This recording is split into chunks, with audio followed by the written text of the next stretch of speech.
So let me introduce Linda Smith. Linda is a licensed registered nurse and certified aging life care professional. Her experience with caring for adults and seniors spans more than 3 decades. After receiving her Bachelor of Science in Nursing from Simmons College in 1985, Linda gained a broad range of experience in hospitals, the insurance industry, and home health agencies. Linda established Metrowest Eldercare Management firm in 2009, based in Wayland, Mass., and it now covers Worcester County and Eastern Mass. She's a certified dementia practitioner and is a member of the Aging Life Care Association and the Alzheimer's Association local partnership. So Linda, thank you so much for joining us today and talking to us about this important topic. Thank you for having me, and thanks, Carol. Hi, everybody. So this is a lecture that I gave a number of years, just a few years ago at the New England Alzheimer's Association annual conference in Worcester. And this lovely woman, Caitlin, who's since moved out of Massachusetts. So Caitlin was an executive director of a memory assisted living. And she and I put this PowerPoint together and realized this topic of dementia with related behaviors is a very hot topic. It's also a very difficult topic, and people who have dementia with behaviors make it harder for people to take care of them. So we have to learn how to take care of them. So I'm going to start with some facts about Alzheimer's disease and dementia. Dementia, as you may already know, it's called a syndrome, not a disease. It is an umbrella term. It's a general term. When your doctor says you have dementia and they don't say anything else, then they haven't given you a specific diagnosis. That's okay with me. We can talk another time about why would we want a diagnosis and why we don't need a diagnosis. But briefly, if you're looking to put somebody in a nursing home, I'd rather they have dementia on their record than, a specific type of dementia that nobody wants in their nursing home. So people who are dementia practitioners often don't need neurological, psychological testing done to figure out the deficits and the problems and the mood and what to do with the behaviors, which is why this PowerPoint is so helpful, because it doesn't matter what it's called. If you've got these symptoms, then there's these non-medication intervention ways I'm going to teach you to deal with it.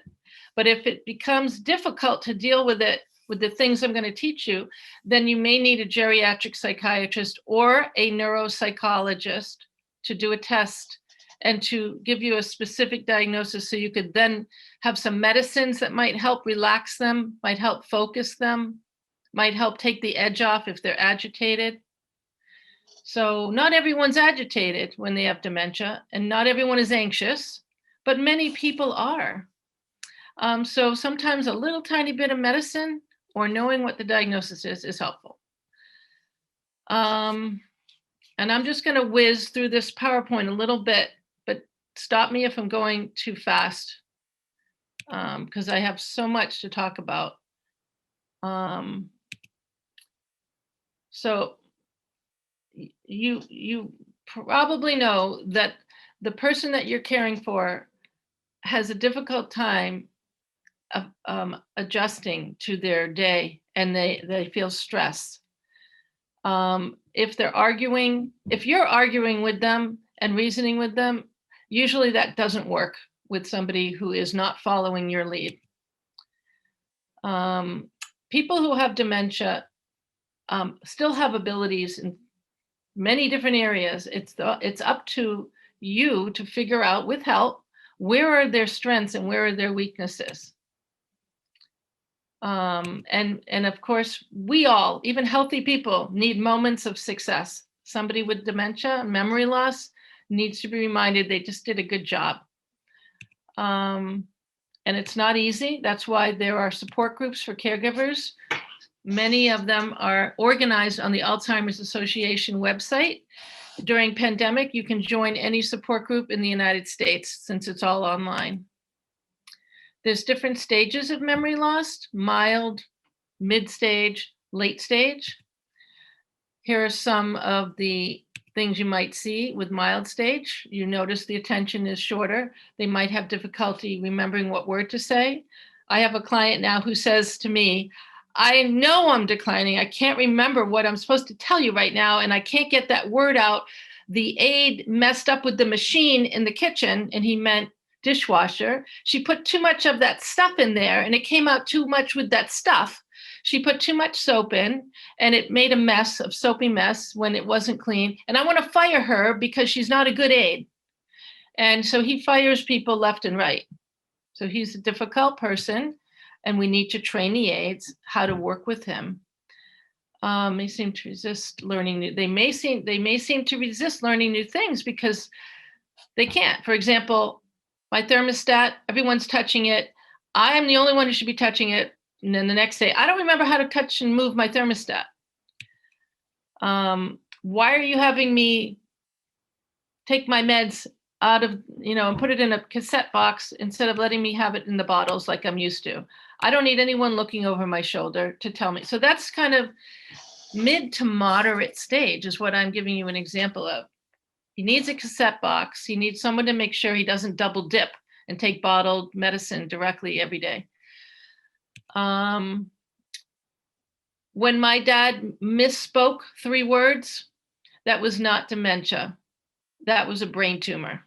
So people who have language deficit, they can get it from a stroke, they can get it from a brain tumor, they can get it from dementia.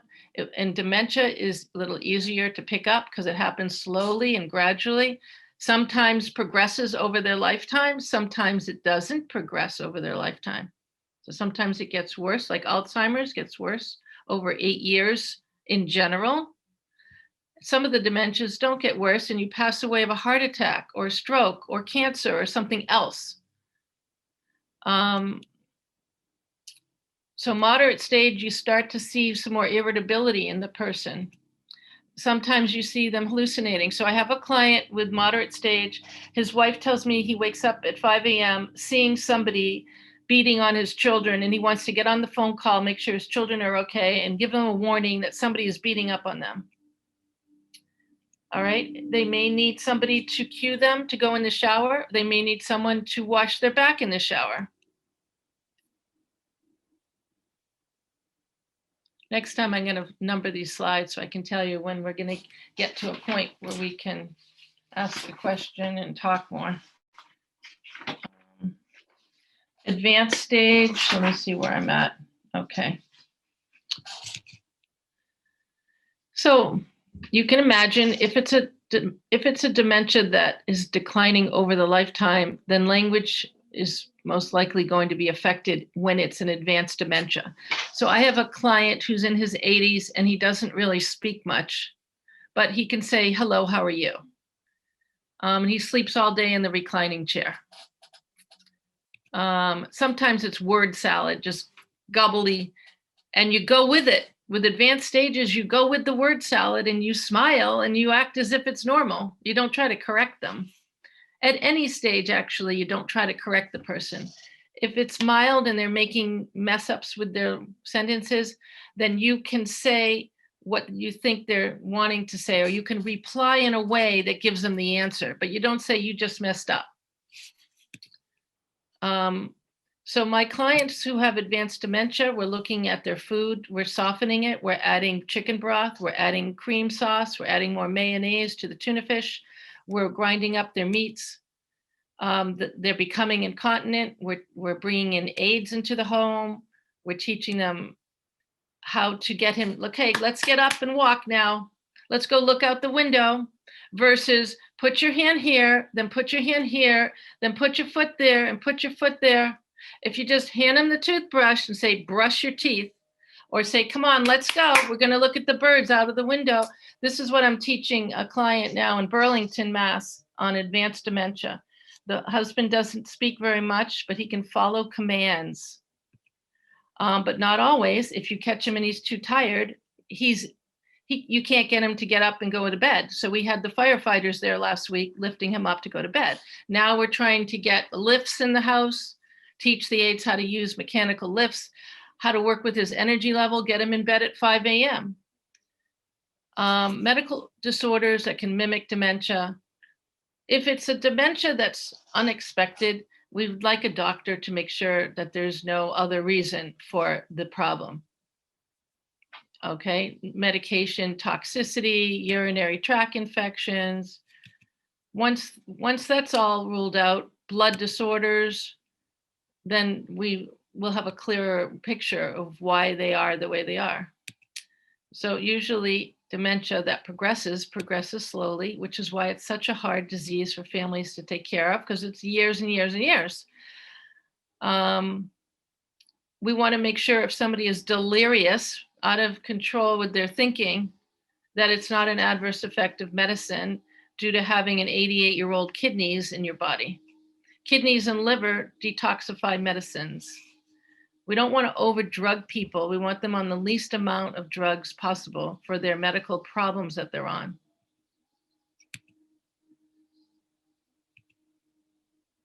The philosophy is person-centered care with any person with any problem. Every person in a hospital and a nursing home should have person-centered care. The person is at the center and everyone on the team is around them. We're honoring them, we're respecting them, we're learning their preferences, and we're working together as a team to take care of them. So in the home setting, you can bring people into the home to train any person who's taking care of the person, a private aide, a state aide, someone from the aging service access point that puts caregivers in the home for small periods.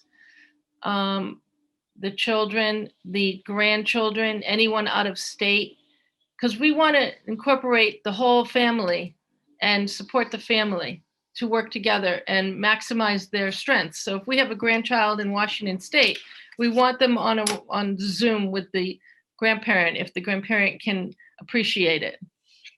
But we need to support that grandchild.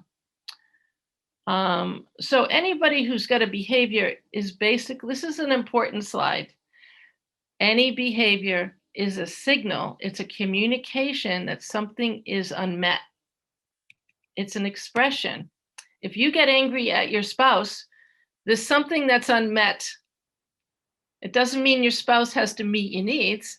It means you're upset about something that isn't being met in yourself.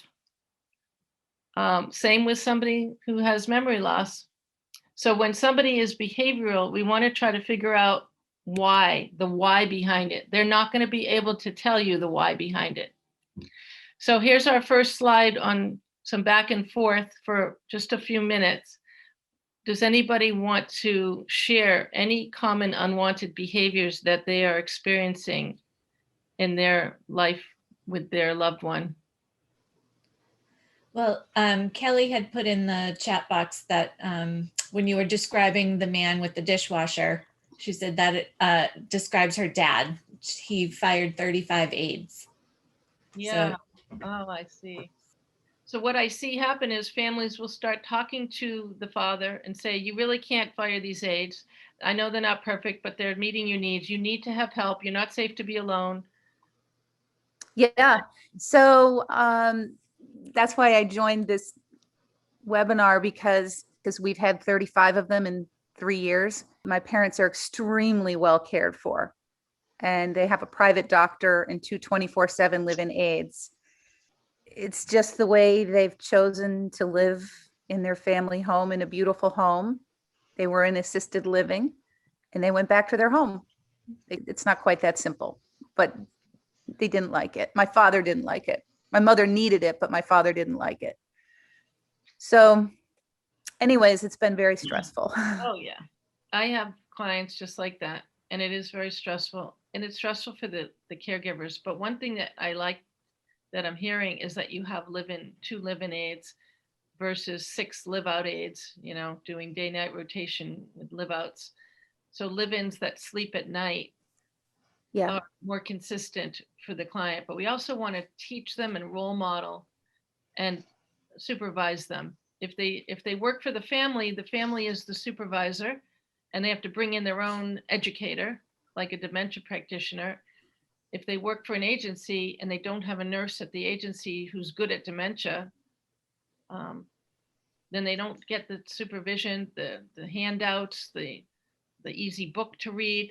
So as a family, I encourage you to get them a little book. If a doctor thinks he might have Lewy body, or you looked up the symptoms of Lewy body and thought that it was similar, then you can teach your aide and your family members a little bit about those, just taking a hunch that he might have it. At least everybody's getting educated. And a lot of times people had strong personalities before they had their dementia. Yeah. He was, the captain of his ship for a long time. I'm kind of just letting go. I really am, because I know they're well cared for. And I'm seeing the reason I came here was to get reassured that I kind of know what's going on from your information here. Yeah, that's good. It sounds like you're doing the right thing, pulling back and trusting, and having some balance in your own life, because that's important. But I like to work with the old men who are grouchy, who were leaders in the head of their game before. They're lawyers, doctors, or whatever their profession was. I try to bring that back in with fun activities for them that are meaningful.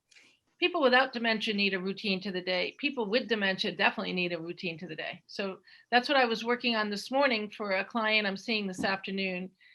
And we're going to create a routine for the day, and we're structuring it for an aide from an agency. And then we're going to bring in some private aides, and they have to know exactly what to do in the morning, late morning, lunchtime, after lunchtime, throughout the whole day, while empowering the client to have some choices too. Yeah. That sounds great.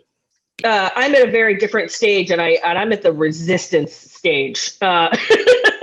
And the fact that on the first slide, the second thing you said, where reasoning doesn't work, my mother she's not in denial that she has dementia, but she's in denial that there's stuff she needs to do about it now. She keeps saying, I'm not there yet. I'm not there yet. So when I am trying to set up systems, like you were saying, a pattern to the day, making sure that she knows that Tuesday someone will come and take her grocery shopping or things like that, she just won't have it.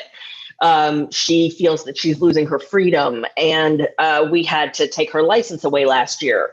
And she's furious and thought that, it's not my business to do that. And she thought that she was going to be able to get her license back, and she's not accepting the diagnosis. And so we're in a very weird place where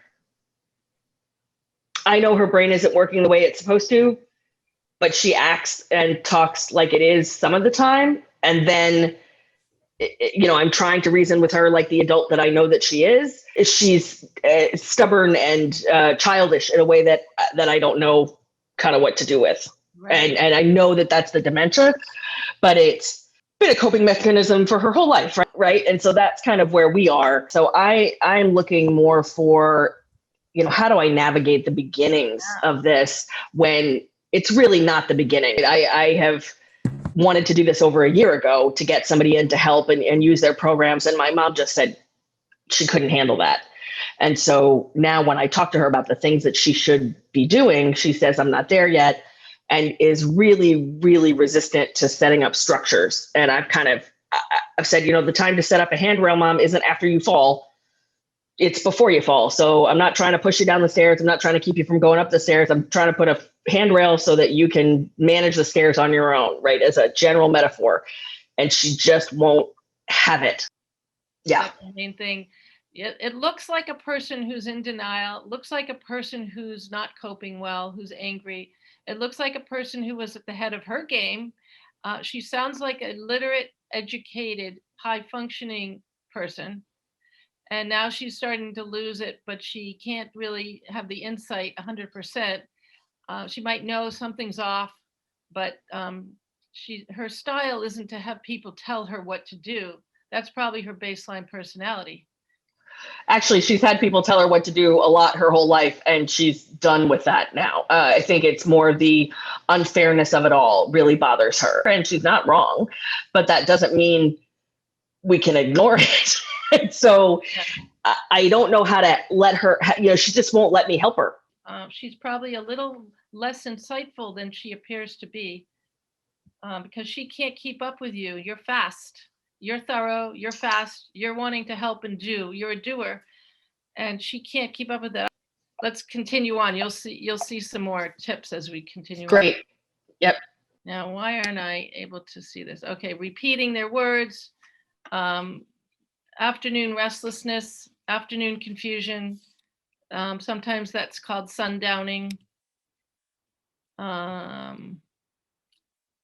Points to remember. Decrease. So, you know, as her and other parents' ability to speak and communicate deteriorates, she's not able to say, you know, thank you so much for calling. I'm feeling out of control. I don't really know what I'm supposed to do next. I'm not really sure what an estate plan would do to help me. You know, she can't say all those things that you want her to say. They're not capable of doing everything, and she might just need a little help, not as much help as you think. She might just need a creative care plan. And she may be somebody who wasn't so regimented, or maybe she was regimented. But let's see, what are some reasons a resident or loved one living with a cognitive disease has unwanted behavior? So it's either a medical problem that you then rule out. I need to move this chat and go back to playing. So I'm not looking at the chat now. If they're uncomfortable or have sciatic pain or arthritis, pain can cause unwanted behaviors. If they're not sleeping well, which is very common, they can be chronically tired. They might act out if they're bored. Some of them are telling me, I am bored, I have no structure, I used to have a garden, I have 10 raised garden beds in my backyard, and I'm too tired to plant my own flowers. And then the next week I say, hey, I want to plant some flowers in my own garden. Will you and your aide meet me at the flower shop and help me pick out the flowers I need? Oh, I would love to. I know all about flowers. And then I'm going to have the aide plant the flowers and put him in a chair if he's too tired with his declining problems. And he's going to thoroughly enjoy watching somebody else do it for him. And if he can be moved close and get his hands in the dirt, that's going to be my goal. But if I left it up to the aide or the family, they probably are too burnt out to be thinking about such a creative, fun activity like go to the greenhouse. So the hierarchy of needs, the basic needs, then you move up. The psychological needs, they need to have a sense of esteem. They have to feel like they've accomplished something for themselves and that they're good at something. This is just Maslow's hierarchy, creative ideas on the top. So when somebody is a little more advanced, we have to anticipate all of their needs. Are they hungry? Are they wet? Are they constipated? Are they cold? Is what we're doing at their level? Are we putting somebody to play bingo when they really can't do bingo and it's getting them frustrated and they're fading out? Are we doing visual, verbal cues, verbally reminding them in a non-threatening way? So agitation and restlessness, these are some of the causes. It could be your mom, maybe mom, when she gets confused or overstimulated, it's just too much. So she's going to get resistant. So if we slow down and we chat over coffee and we do more listening and we try to brainstorm simple options, either choice is fine with you, then you might make some small little gains. And over the course of a week or two, you might be able to remind her what you talked about. Not do you remember, Mom, but Mom, last week I really enjoyed our tea, and I really enjoyed you telling me that you wanted to have a pedicure once a month and you wanted me to do it at home during the pandemic. And soaking your feet and doing a file and some pink nail. And look, Mom, I got the pink and the red. Do you have a preference? And here are my buckets and my stuff. So it's kind of putting the memory back on their platter by saying, last week we talked about the garden and how I need the help from you because you're the expert on gardening. What do you say we put that on the calendar for next Thursday at 2:00? Oh, I don't have a calendar. I've never had a calendar. I don't know where my calendar is. All right, well, let's look for it. Do you want my help to look for the calendar? So you're empowering them instead of doing for them all the time. Do you want to look together for the calendar? Care partner is impatient. If the care partner is impatient, then it's going to feel rushed to the recipient. So we have to put aside the time to be with our parent and not have too high an expectation for each call, each telephone call, and each visit. What are ways to decrease agitation? Simplify the environment. So we do a lot of cleaning out of houses, but if it's something important to the client, we don't move that item, but we want to kind of keep things simple because it's overwhelming. People who move to assisted living and they have memory issues need a studio. They don't need a 1-bedroom. It's because it's too confusing to have too much stuff in too much space. Maintain consistent routine. Same thing for the routine. I have a client, the only thing he can cook is his hot oatmeal cereal in the morning because his wife wrote out the directions and he's been doing it for a year straight. And he feels so good that the aide is being told, sit back and do distant supervision. And he feels good that he can do that. Stay positive. But again, if you're upset and your husband says, honey, chill out, you're going to get more mad, right? If your parent is upset and you say, Dad, relax, he's going to get upset. It's the same thing. You have to have you have to be on the same plane. Dad, I hear you seem upset about this. And let him rant and rave. Yes, I am upset about this. That's what you want your husband to say too. Yes, honey, I hear you. You're upset. Doesn't mean he owns the problem. Doesn't mean he has to fix it on the spot. He's acknowledging your emotional status at that moment. And every parent needs that too, whether they're happy, sad, agitated. All right, so that's a big, important part. We often don't even acknowledge the parent's sadness or frustration. It actually lowers the emotional trauma when we say, I'm sorry that today's a tough day. It seems like it's a tough day. Yes, it is a tough day for me, and everyone's telling me what to do. I understand, Mom. Yeah. And you're just talking like a social worker. I understand. You're talking only about emotions.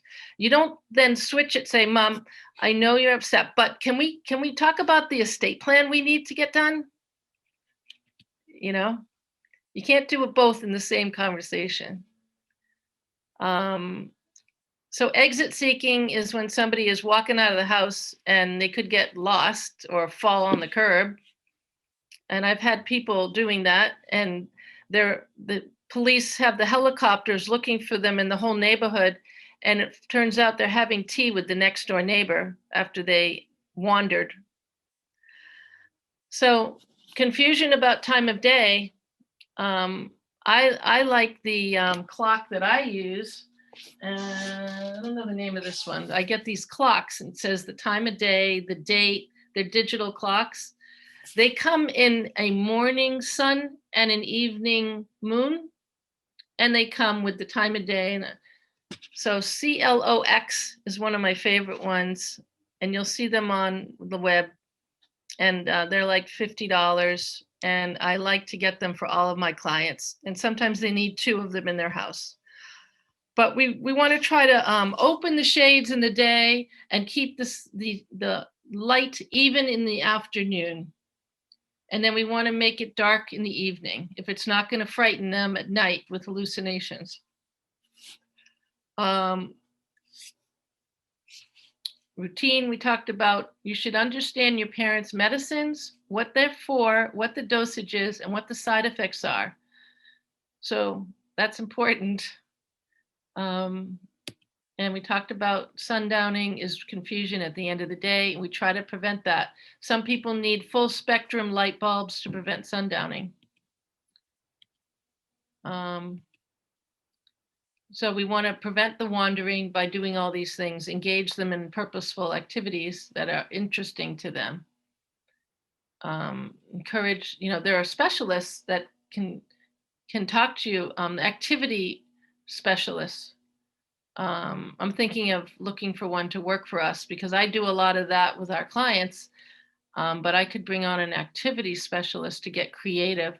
So we go online and we get looms for people, and they're doing weaving with yarn back and forth. They're making bracelets, they're making wall hangings. We buy woodworking stuff. We buy models. They either have to put them together simply or they're already put together. We get birdhouses. We get paint. We're doing painting with people. We're hanging the birdhouse out. We're admiring their paint job. We're watching the birds start to go to it. So there's outdoor things, there's gardening, music. Absolutely, everybody needs music, even if they never had music. You want to pick music from when they were in their 20s and then go up to their 30s, their 40s, and because they're reminiscing now and looking at old photo albums and reminiscing, whether you know the names or not, just reminiscing. It relaxes them.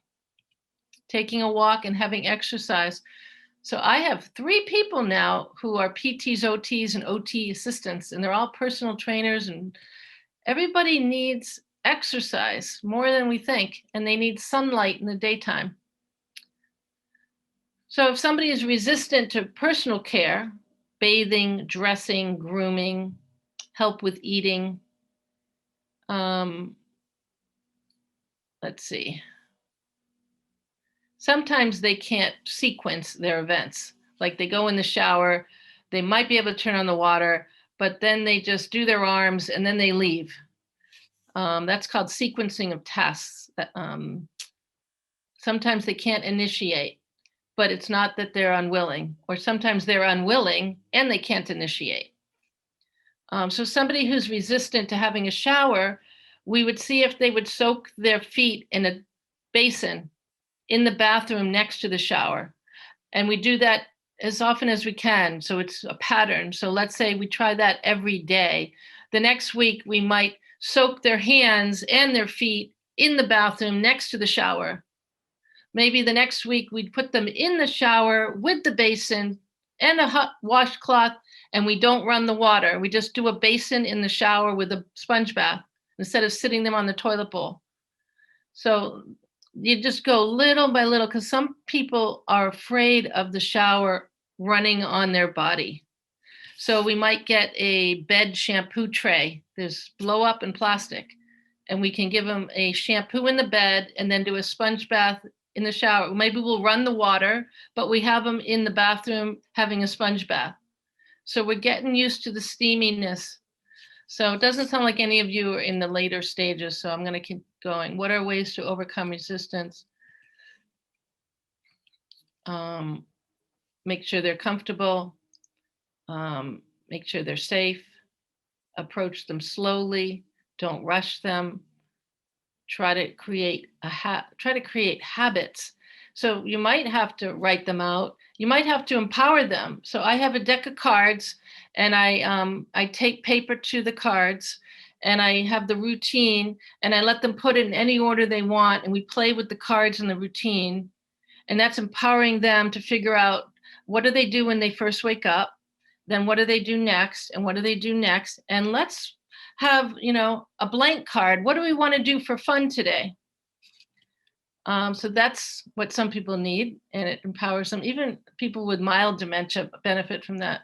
I'm having issues with the rushed or treated like a child, in that she is very angry about anything that we try to set up for her, like those routines that you were just talking about, whether it's a list or just kind of, we worked with somebody over a year ago who said, sit down and think about what you want to do for the day and then write it out. And then if you forget, you go back to your list and you kind of have those things down. She feels like that's treating her like a child, when you are trying to make sure she's got her appointments lined up and things like that. And in trying, working on my tone of voice, working on my approach, working on how to help her accept that things are changing and have changed, but that she still has control over them. She just has to do them differently. And I'm not getting anywhere with any of that.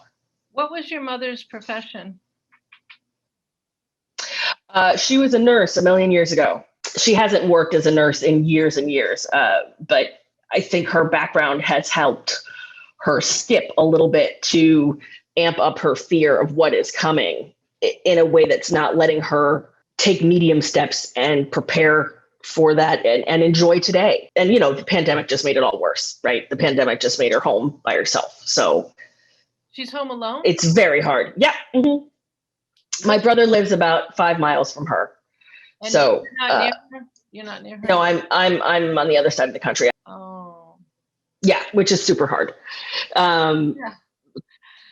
To say the least. One of the things you might find helpful is having a family meeting with maybe a social work care manager or some type of care manager that has the insight.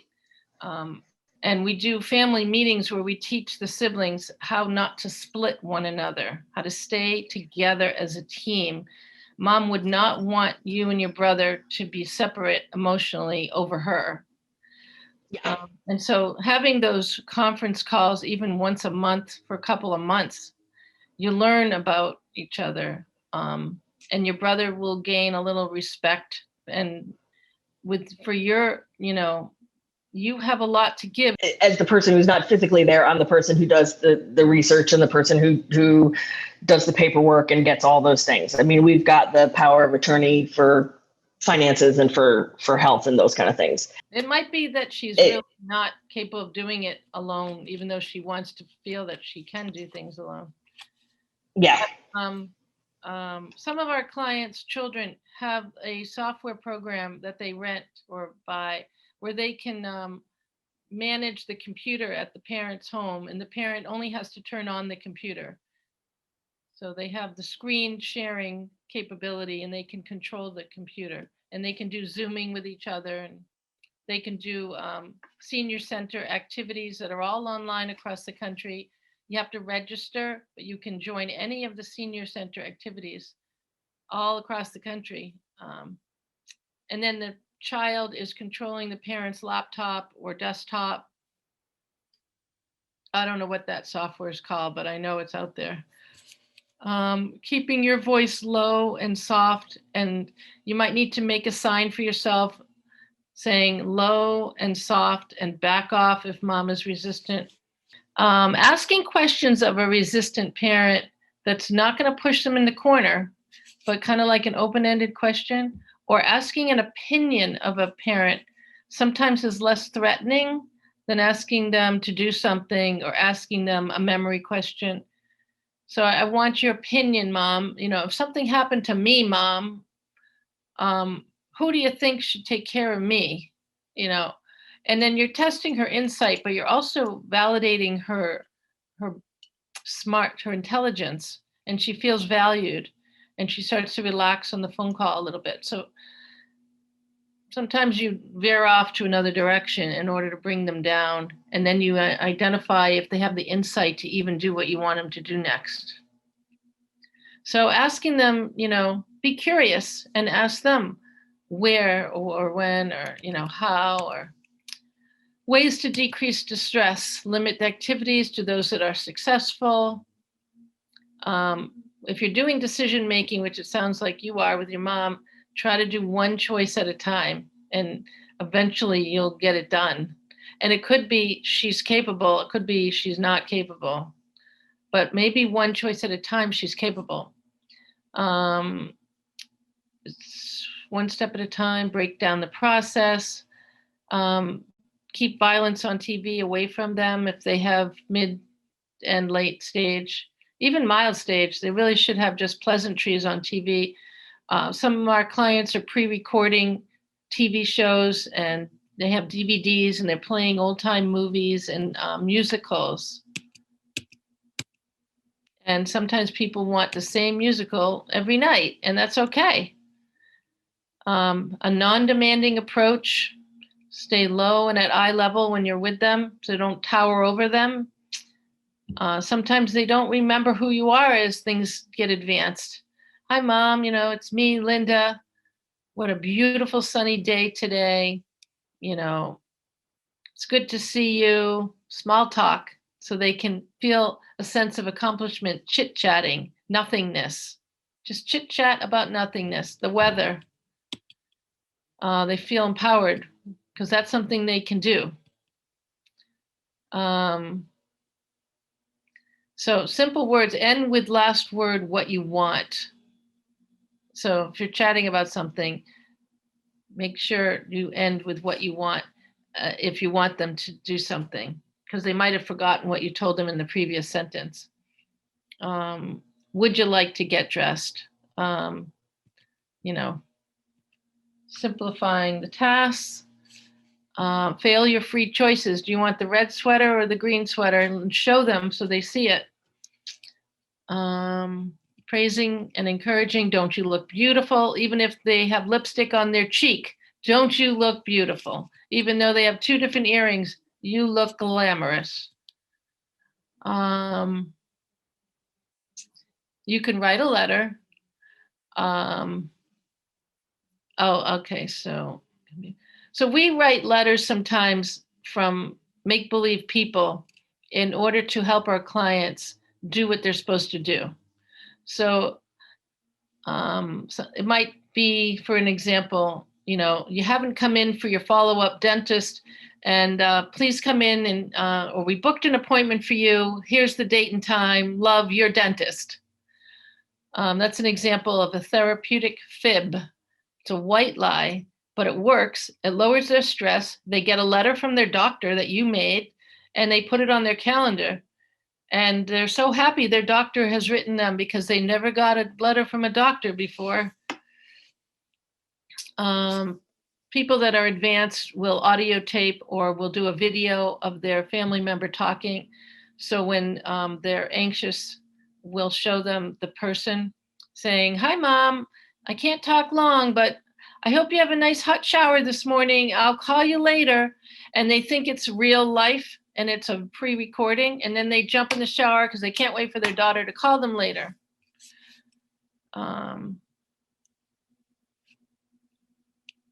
So with advanced dementia, we want to do activities like sorting washcloths, folding clothing. So sometimes we'll bring a big basket and we'll say, "We need help. Can you help me?" And then Mom will enjoy folding and sorting. We're doing this with a man who was an engineer, folding and sorting.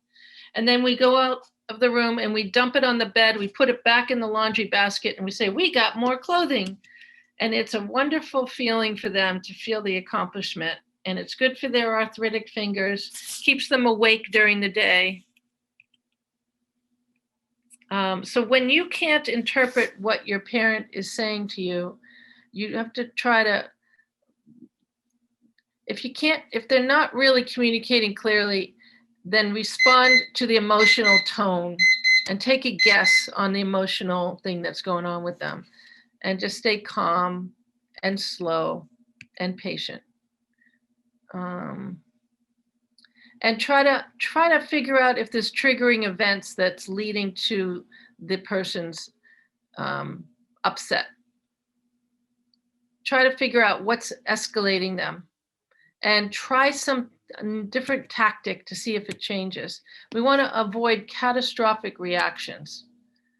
So I had a client who said, "You're the problem. You told my son to fill a pillbox.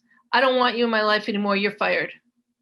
And the doctor pulled me aside and said, "I've been fired too. Now he's back with me. He fired that doctor, that person. Now he's fired you." And so I just say, "I understand. Yep. I understand. That's fine. I'm fired. And don't ever come back to my house again." A parent can say that to their children. They can say that to their care manager. They can say that to an aide. So I get calls from aid agencies. "This aide got fired. Are we really taking her off the case?" And then we have to problem solve. What are we going to do next? So it's challenge. You should go online and look up Teepa Snow, see all the DVDs that are online. If you have more advanced stages of dementia, she's an excellent dementia educator. And there's no time to show her video now, but some of them are online on YouTube. Kelly had mentioned that her dad had taken them off and named her his attorney as the power of attorney. Yeah, and sometimes that can make it easier having the attorney do it. It takes it off of if there's multiple siblings and one sibling wants to be in charge of everything and the attorney is actually the one, especially with the finances, it kind of takes it off of the kids. So there's not, it's on the attorney rather than, it takes the emotion out of the money. Yeah, right. Yeah. Well, thank you all for sharing. This is not easy what you're going through.